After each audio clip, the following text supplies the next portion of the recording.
with no further ado, let battle commence! It's the Battle of Flowers and one of Jersey's summertime highlights for locals and tourists alike. It rocks its way down the main highway of the capital St Helier. Think floral floats and marching majorettes, and add street performers from across Europe. Everybody says every year it's the very one best, but there's a lot of humour behind this battle, and that's really fun. It's carnival, people love it. There's people, all the parishes, they get together for days, for weeks, they just work and prepare everything. And it brings people together. It's enormous fun. You have to be there to really enjoy it, because it's really unique in all of Europe. I've travelled the world, and apart from Brazil, you won't see anything like this. Close your eyes and just go with the flow. The history of the battle started in 1902 in celebration of the coronation of Edward VII, and then this is what we've built since then. Investment in time, I hate to think, but there could be anything, hundreds, literally thousands of hours of free time being put to it. Flowers, 150,000 blooms on a major float, magnificent. The floats are all depictions of various characters, cartoon characters, funny moments and that kind of thing, and they're all carved out of things like paper mache and polystyrene, and then covered with flowers.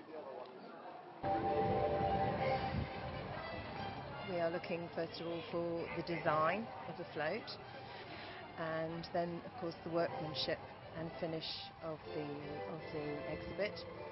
Also finish our judging by looking at the overall impression that the exhibit makes on the arena. It's the biggest floral parade of its kind within Europe, which amazes me considering how small the island is within Europe itself. The float this year is entitled Pow Wow, and the theme is around native Canadian Indians. I've tried to kind of go for a very authentic scene with the chief on his horseback on top of the mountain with the teepee, the totem poles, the guys in the kayaks, and all the sort of Canadian wildlife that you'd expect to find within that scene. I think anybody who hasn't seen it, when they hear of this floral parade on this tiny island, I think probably imagine it's going to be like well dressing or some kind of little village fete.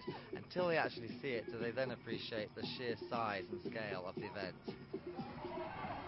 According to locals, it never rains on Battle Day. That's because the carnival is held when Jersey is at its sunniest. The quiet island is also a hive of activity, so it's a great time to visit. But you won't be alone. Over 30,000 descend on St Helier for the event.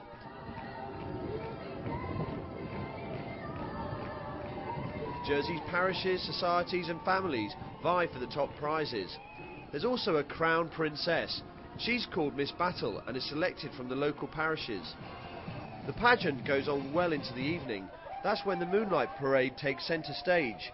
It's more atmospheric than the daytime, and it's when locals turn out in their droves for a street party.